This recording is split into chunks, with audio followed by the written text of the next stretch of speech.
Hello everyone! Over the past few months, I've often received requests from friends to review the phone with the best camera according to DxOMark, which is the Huawei Pura 80 Ultra. Currently, the Pura 80 Ultra has been out for about half a year, but it's still Huawei's latest flagship phone, and clearly its camera is also one of the best right now. So actually, I'm a bit late in reviewing this phone because honestly, I had trouble getting a demo unit loan from Huawei Indonesia. But fortunately, there's a phone store owned by a friend of Info Photography called Studio Ponsel, which was willing to lend me this demo unit. If you're looking for a phone, you should definitely check out their store. The store link is in the description of this video. Okay, let's get straight to talking about the camera. The camera from Huawei can be said to be very complete, and the overall quality of its cameras or lenses is already at its peak, meaning it's the most advanced in 2025 and 2026. Its wide camera module uses a very large 1-inch type sensor with a resolution of 50 MP, and the lens is equivalent to 23 mm with a variable aperture, which is f1.6 to f4. With this variable aperture, the quality of the photos can be maximized. For example, if we want a blurred background or we want to shoot in very dark conditions, the camera can use f1.6. But if we're shooting a wide landscape and the lighting is sufficient, then f4 is better, because the result will be sharper from the center of the photo to the edges from front to back.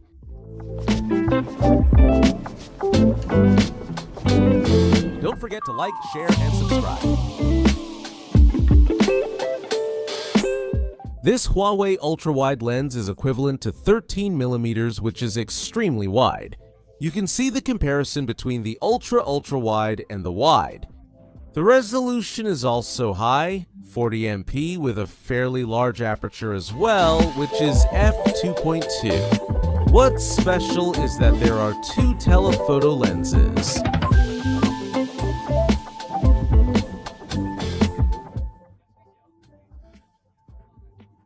The first one is equivalent to 83 mm with an f2.4 aperture and a resolution of 50 MP. And the second one is equivalent to 212 mm with periscope telephoto technology, or 9.4x optical zoom with a resolution of 12.5 MP. What's unique is that both of these telephoto lenses use the same image sensor, which is very large for a telephoto lens. It seems like it's the largest for a telephoto lens right now, which is 1/1.28, and the image sensor already has a stabilizer.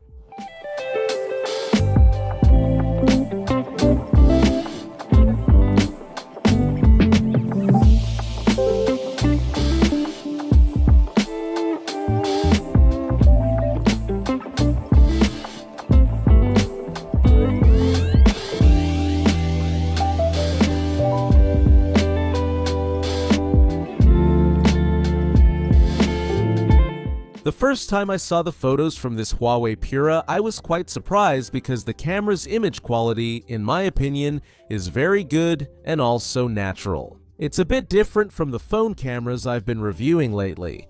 The camera produces detailed images, but not too sharp, so they still look quite natural. Maybe this is thanks to the use of a fairly large sensor, which is a Type 1 sensor, usually used in premium compact cameras.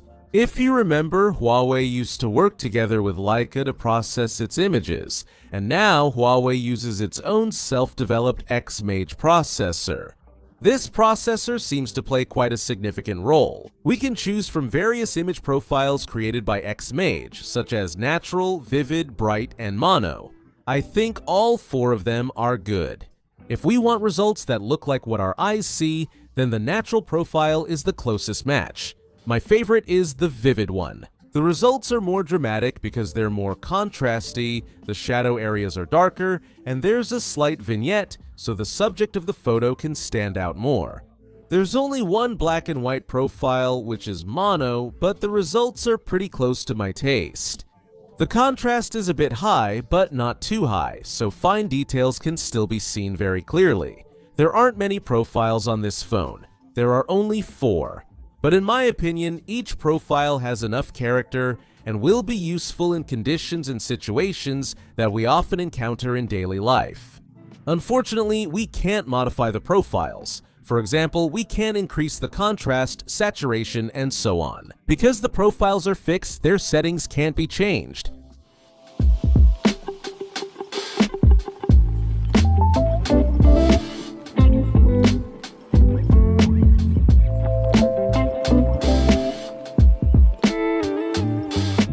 Now, for the portrait photo mode, there are options for simulated blur effects, or we can also turn it off for a more natural result. There's also a beauty mode where we can adjust the beauty level or skin smoothing. The portrait mode photos I noticed have pretty neat hair selection, but I couldn't find a way to adjust the background blur intensity.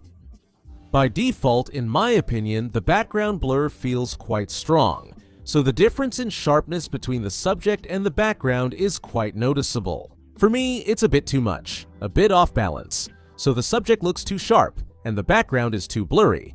It feels like the subject is just pasted on. Now, to get a more natural aperture effect, we can use aperture mode. Here, we can choose the strength virtually.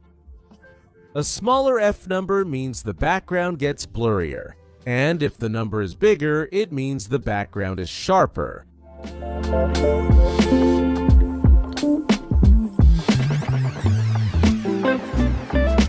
What's also interesting is that we can adjust the physical or hardware aperture of the lens. On the main camera, if you remember, the aperture is variable, not fixed like most smartphone cameras. We can choose an aperture from f1.6 to f4. We can choose f1.6 for low light conditions, and if we want the background blur to be more noticeable, and f4 for bright conditions when we want everything to be sharp.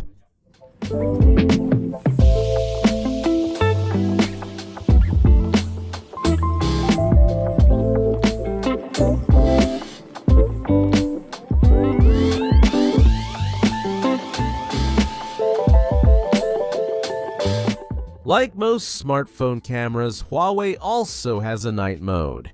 When used, the camera will take multiple photos and then combine them into one. The resulting photo will look bright and clear even in nighttime or low light conditions. When shooting in night mode, the camera will require 2 seconds, and then it will process and produce a photo that looks really sharp and detailed.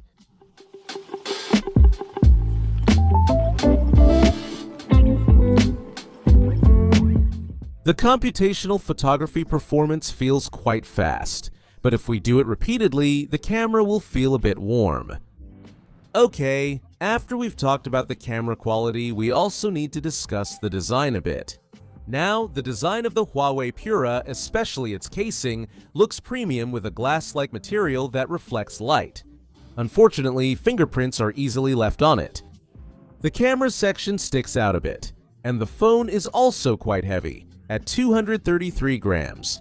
You could say it's one of the heavier ones. Let me share a bit of my personal experience. From 2018 to 2022, I used a Huawei phone, the P20 Pro, which I think had a very revolutionary camera.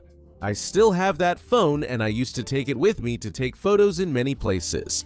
Trying out this Pura brings back a sense of nostalgia for me, because the user interface design still feels similar, like the typography, the font, and the icon design. It's just that now there are more menu options, and as time goes by, there are more features too. Even though there are many things I like about this phone, the first one is definitely the camera quality. But there are a few things I don't really like, and most of them are about the design. For example, the phone is a little large and heavy, especially at the top part, the camera module. The on-off button of this phone is also a bit recessed. It doesn't stick out like the volume button, so it takes a bit of effort to turn the phone on or off. And the phone's slightly curved edges make it a bit easy to drop. It's safer to use a case. But the case itself, its edges are also a bit curved and a bit slippery in my opinion. Speaking of the case, the one I received with the phone unit has the lens area covered with a material that looks like transparent plastic, which I think might potentially reduce image quality.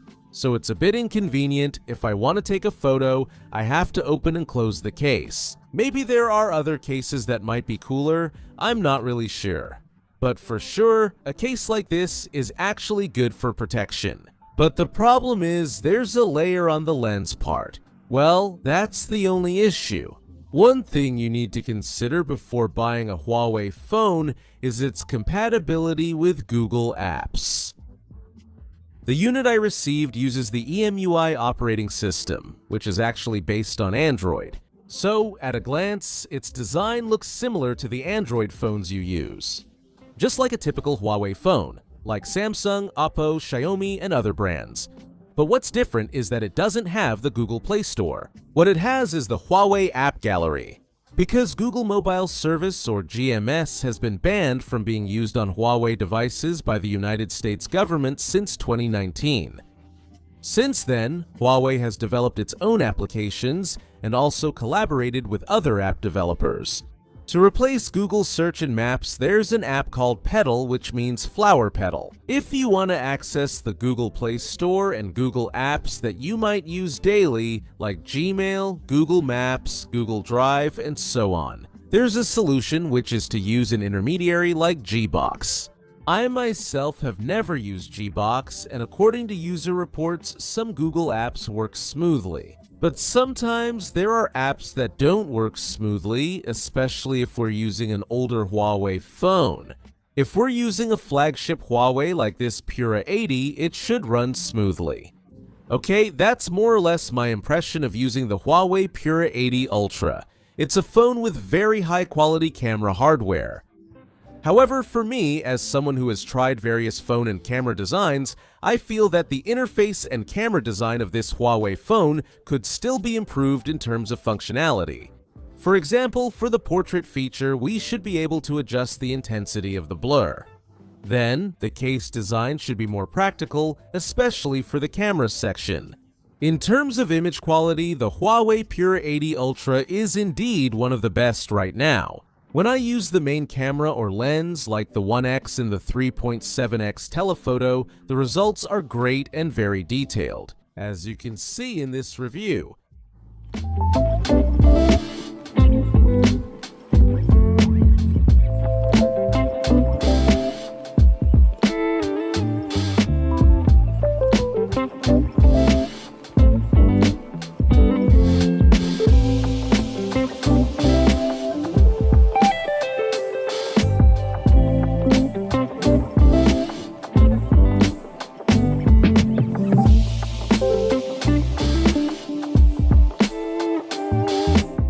For those of you who want to get this phone, please check the information in the video description below. Thank you, and see you again in the next phone review. Okay?